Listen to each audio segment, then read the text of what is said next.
might have heard about many niche schools across India, but today we will talk about one such special program which you might not have heard of. That is MBA at IIT Kanpur. And who better than our very own faculty who has been teaching here for the past 10 years, Ms. Devrina Chatterjee. Ma'am, it's a pleasure having you here. Thank you. Can you please start by introducing yourself? My name is Devrina Chatterjee and I have been teaching here at IIT Kanpur for the last 10 years.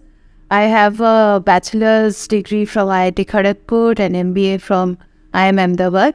I also got 2 more master's degrees from Penn State University, and I worked for several years in industry, and then at some point I decided to get a PhD, so I got my PhD from Indian Institute of Science in Bangalore.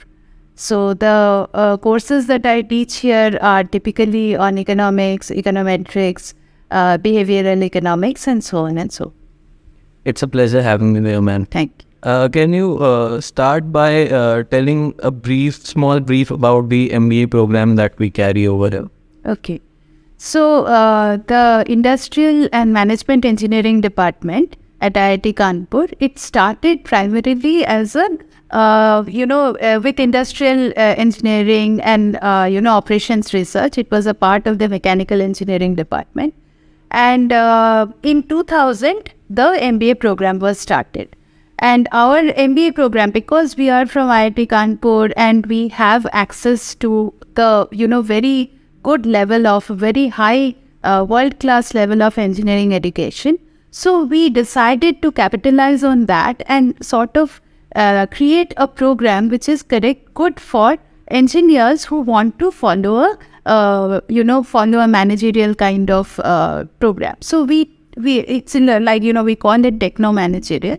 But basically what we do is we concentrate more on the ideas of decisions that need more of understanding of data, more of understanding of analysis. We use those skills of engineers and we capitalize on them, and we then make them further ready to make larger decisions in organizational settings. Yes, ma'am. And many people might not know even that the program has been there for 20 years. Yes. It's said the MBA program started in 2000, and it's specifically for engineers who want to succeed with their engineering skills further in their career. Right. Ma'am, can you please elaborate on what do you mean by techno managers as?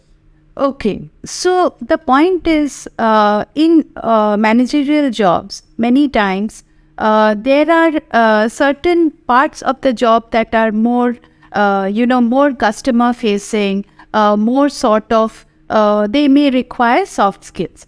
To be honest, I think engineers are perfectly, these days engineers branch out in all different kinds of directions, and as we have seen, they do very well at it. But they specifically have the skill of being able to take a complex problem and break it down and analyze it and bringing it down to that simple, issues which can be solved.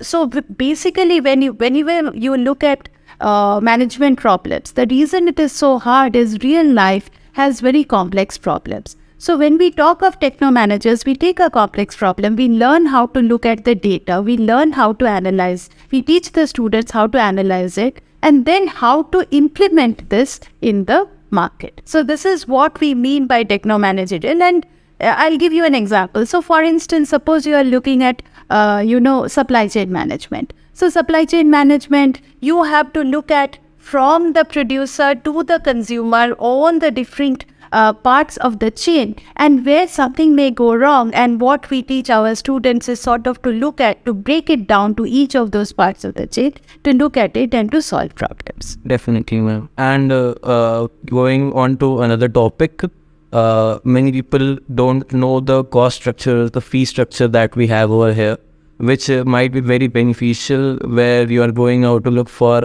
an MBA which might be more expensive. You might be taking loans for your studies, but here at IIT Kanpur, we all know that the fee structure is very less and the return on investment is great, right? Right. So this is something that again is very beneficial to students, and we have specifically sort of kept the fee structure despite, some people thinking that we may want to increase the fees in keeping with other IITs. But here, because we want to make it accessible to people from all backgrounds, so we have kept our fee structure quite low. And in fact, we are, I think, even now we have the entire fees for the 2 years is under 5 lakhs, which I think is a great opportunity. Also, the fact is that we have a very good, what you get for this level of fees, we have a very good student teacher ratio. So we get very good engagement.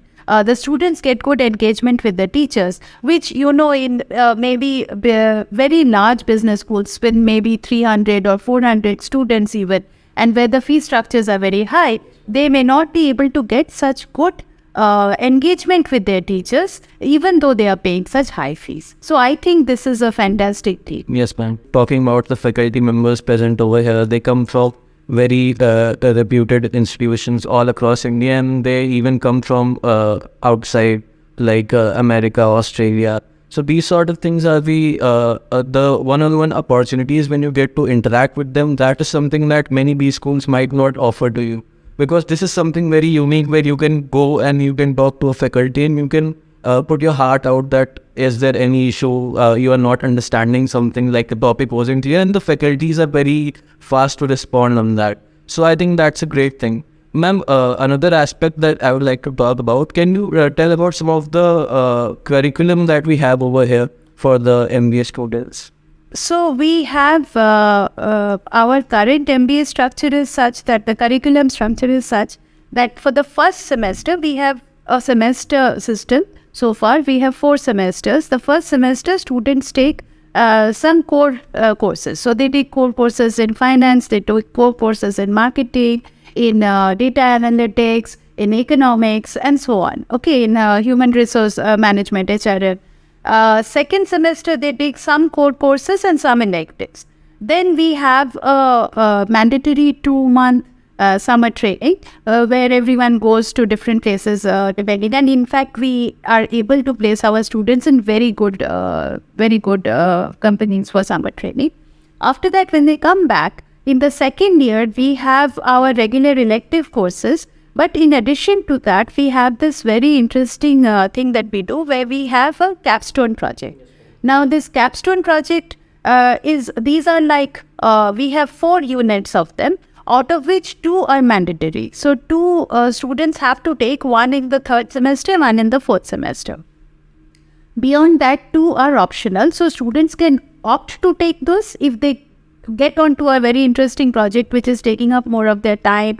And these capstone projects are not done individually by faculty. It is done in collaboration with industry. So many times the industry is interested beyond the summer training. They are interested in a longer time engagement with the students where they can give larger problems that they are not able to solve and which require some level of expertise that they may not have in-house. So this works out very well both for the industry and for the students. And the students get to work on real life data, which they're very excited about. And as faculty, we are able to understand what the industry is looking for. And of course, we are there as mentors for the students. Sometimes students work directly with faculty on more research-oriented projects. So this is a absolutely beautiful, unique opportunity that the students get. And many of our students say that, they get lovely placement opportunities because these capstone projects themselves translate into placement, very good placement. Yes, I myself have worked in a life project, and the one thing that I can say for sure is that whenever you do an internship, it might be limited to 2 months. But as you said that it's for a longer duration, the company trusts you and you will get more data to work with, you will get more opportunities to learn. And it is definitely a great thing while doing your studies. So I can definitely say that the curriculum doesn't just focus on the theoretical aspects. It is also focusing on the practical aspect which you need in a professional environment to survive. That is one thing for sure. Ma'am, now can we talk about the culture that we have at IITK? So the culture over here is IIT Kanpur ethos itself is one of, slightly more academic rigor. We are, so, people are pretty, so that is something that is there, that sort of permeates academic rigor and freedom of thought. So the freedom of thought is there for faculty. Faculty teach the courses as they want to teach. There isn't someone sitting and saying that this should be a curriculum. So we are able to update our curriculum on a regular basis. We are able to introduce more hands-on. So for instance, I taught this course on behavioral economics one semester, and I would, do these experiments with the live experiments with the students. The students were taking part in the experiments and they just loved it. And every time we would do the experiment and we would show them that they think that they are behaving rationally, but actually they are not. They have a lot of biases. So we can design courses like this. So we have freedom. We feel more happy about teaching courses, more engaged. Students have freedom. Students are able to work on the projects as they wish. And also, I would say that there is, at least with some faculty, there is a large amount of engagement even outside of classes. So, there was a time when I was the placement coordinator, and I remember, students coming to me, and I came to the office at 1:00 in the morning,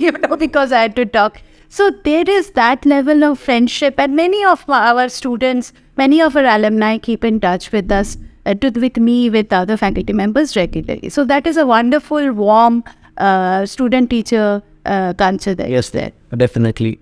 Apart from that, we can also say that a student over here might also get to enjoy the events which the college is having. You are a part of IIT Kanpur when you are doing the MBA program, and all the other events like Antaragni and Techkriti. You can participate, and you can do many things over here which might be different opportunities to grow in different fields. You can be in the chess committee, you can be in the photography club, you can do different sorts of projects. You will get opportunities to work on some product management projects. There are many things which you can do, many extracurricular, many co-curricular activities which are there. And I think that's a good thing that we have over here. Especially sports. Yes. I mean, we have world class now. Because of COVID, the swimming pool has been closed. But we have a very nice swimming pool. We have very good football fields, sports facilities. Students are encouraged to take part in sports. That's a fantastic thing. Another very nice thing about IIT Kanpur is because of the engagement with Antaragni and all, you get to talk to very fabulous speakers that come from all. So Nobel laureates, big policy makers, but really big people who come and give their thoughts, and it's a wonderful opportunity for students.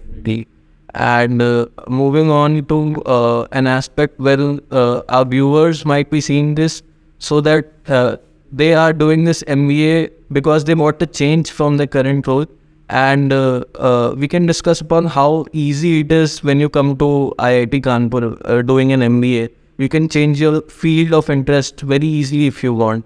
So that's exactly. So a lot of the students who come here, many of our young people who come to do an MBA, they typically come from maybe software engineering kind of roles, or they have some engineering kind of roles. While we capitalize on that, but when they come here, they can choose to do finance, they can choose to do marketing, they can choose to go into OB or HR, they can choose to do more technical sort of data analytics oriented kind of things. They can choose to do supply chain management.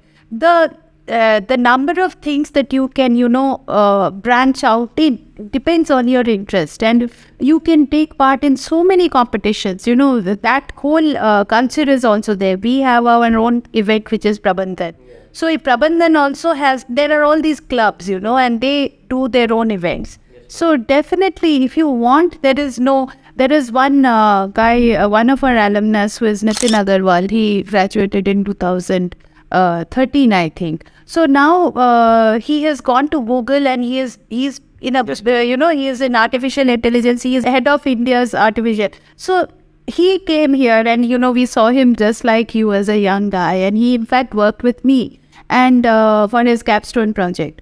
So he again went out, and he flourished so wonderfully. Our alumni are just doing really well out there. So, ma'am, thank you so much for providing so many valuable insights about the department and about our course. And I'm sure that our viewers who might be seeing us might have got clarity about what we are actually offering. And I would like to say that, so those who are watching this video can go to the link in the description below and definitely check out our LinkedIn page for more updates. And definitely like, share and subscribe this video. Thank you.